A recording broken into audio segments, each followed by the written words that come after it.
Oke, selamat datang kembali Sobat Kanal bersama saya Hendro Widagdo dari Departemen Ilmu Kedokteran Forensik dan Medico Legal FKKMK UGM.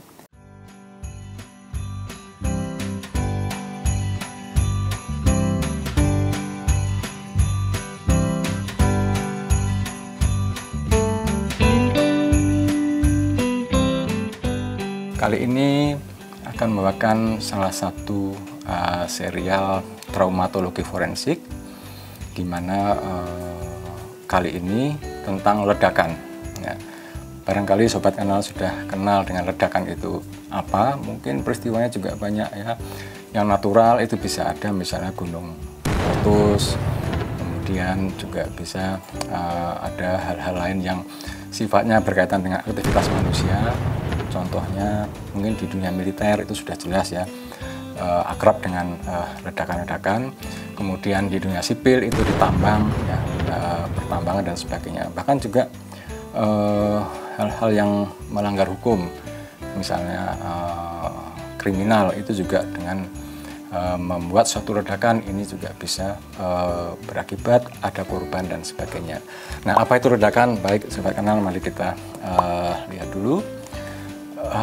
Ledakan itu adalah satu pelepasan energi yang sangat tiba-tiba ya, dengan kekuatan yang besar, yang kemudian disertai dengan dentuman yang sangat keras, disertai dengan ada pelepasan gelombang kejut yang bertekanan atau berenergi sangat tinggi.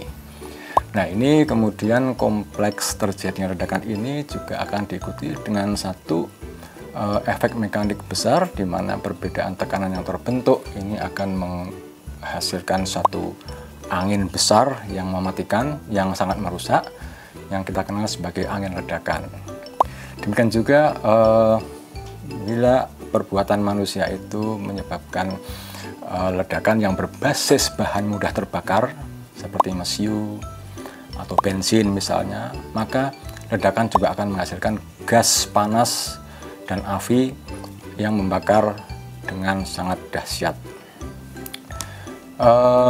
Kita harapkan setelah tayangan ini Sobat Kanal dapat paham tentang bagaimana ledakan itu bisa menyebabkan perlukaan pada manusia.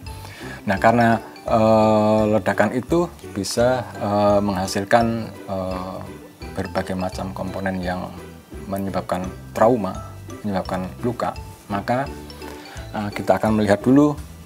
Yang pertama ada gelombang kejut. Nah, gelombang kejut ini sebagai pokok utama yang terjadi setelah suatu ledakan terjadi, ini akan memberikan efek pada tubuh manusia.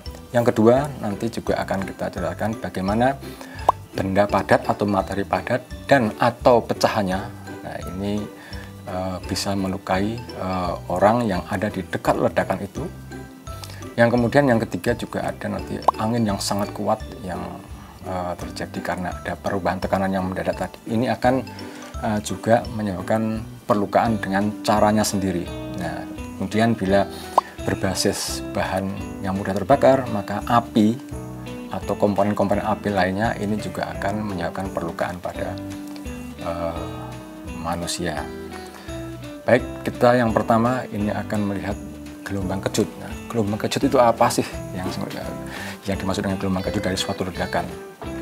Gelombang kejut ini adalah suatu gelombang tekanan tinggi, sebetulnya berisi energi yang sangat tinggi, yang sangat ekstrim, kemudian bergerak menyebar dengan cepat dari sumber ledakan yang terjadi oleh karena pelepasan energi yang mendadak dan tiba-tiba. Nah, gelombang kejut ini sebetulnya di dunia medis itu apabila dimanfaatkan dengan baik, dimanage dengan baik, itu juga ada manfaatnya sebetulnya. Ya, misalnya gelombang kejut itu misalnya dipergunakan untuk terapi pemecahan batu saluran kemih. Nah, itu juga prinsipnya adalah memakai gelombang kejut, tapi ini dimanage dengan baik. Tetapi kalau yang terjadi akibat ledakan yang sungguh sangat tidak terduga, maka ini akan memberikan satu korban ya, atau bencana yang tentunya akan merugikan semua pihak. Nah, disinilah terjadi kemudian tekanan atmosfer yang tiba-tiba meninggi. Nah, hitungannya hanya sekian per sekian detik, akan diikuti dengan penurunan tekanan udara yang demikian cepat, bahkan tekanan itu menjadi sedikit di bawah 1 atmosfer ya. Kesannya seperti mirip-mirip hampa, tetapi bukan hampa yang sesungguhnya. Ini akan menyebabkan terjadinya angin ledakan. Jadi tidak heran Sobat Kanal, ketika ada ledakan, pasti letupan itu ada suara dentuman yang besar. Itu oleh karena ada efek yang dari tekanan tinggi mendadak menjadi rendah, kemudian menimbulkan seolah-olah ada ruang hampa, lalu terjadi tabrakan angin di belakang gelombang kejut itu, sehingga terjadi suara dentuman. Kemudian gelombang kejut ini juga akan menyebar ke segala arah, dan dia semakin jauh dari pusat ledakan, dia akan semakin lemah kekuatannya. Baik, bagaimana mekanisme perlukaan atau bahkan mungkin kematian akibat efek gelombang kejut ledakan? Ini dikenal sebagai efek primer, cedera primer pada satu ledakan yang mengenai manusia.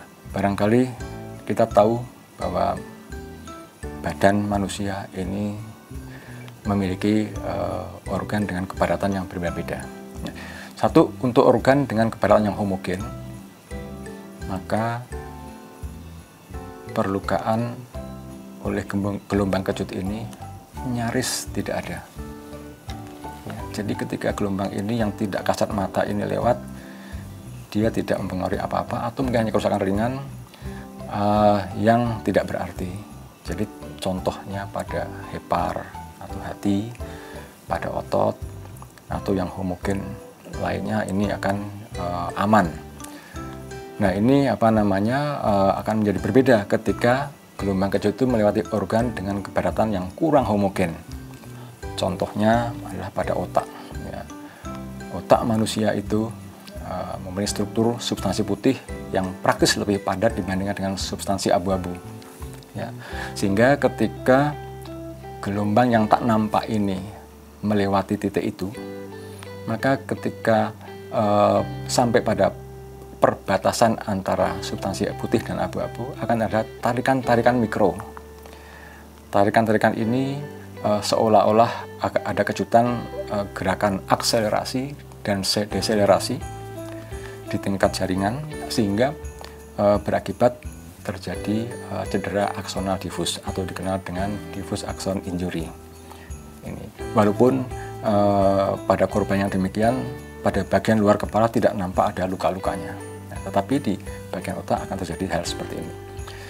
Nah, ini yang terjadi apabila organ itu tidak homogen.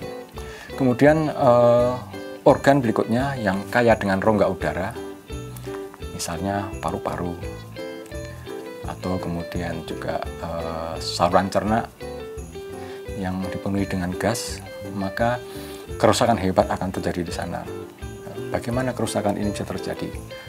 Yang pertama, ketika gelombang ini melintas pada badan seseorang, maka pada titik di mana ada rongga udara, maka hentakan hebat akselerasi oleh karena tekanan yang tinggi, ini akan diikuti dengan ciutan yang mendadak, deselerasi dari hilangnya tekanan yang mendadak. Ini berakibat robekan pada dinding rongga-rongga udara di dalam organ berongga itu. Misalnya pada paru-paru, itu untuk alveolinya itu akan ruptur atau akan robek. Dengan juga pada usus, di mana di dalam rongga usus itu banyak sekali atau kaya akan gas ya, hasil dari pencernaan, sehingga ini bisa merusak atau menyebabkan perlukaan pada usus. Ini yang bisa menyebabkan keberbahayaan pada orang yang terkena gelombang kejut dari suatu ledakan. Tentunya kita mungkin masih ingat nasihat dari secara bijak orang-orang tua kita zaman dulu, sebelum bepergian sebaiknya sarapan. Ya, ini akan menyebabkan lambung kita atau kantong nasi kita akan padat, sehingga seandainya bertemu dengan gelombang kejut seperti ini, kita akan lebih aman dibandingkan dengan yang belum sarapan. karena akan penuh udara yang tentu akan merusak kantong nasi. Baik, demikian untuk gelombang kejut yang mempunyai efek mematikan yang dapat menimbulkan kerusakan pada organ-organ pada badan manusia, khususnya organ-organ yang berongga udara dan organ-organ yang memiliki kepadatan yang kurang homogen. Demikian Sobat Kenal, seri pertama ini tentang efek gelombang kejut pada manusia. Terima kasih, sampai jumpa kembali.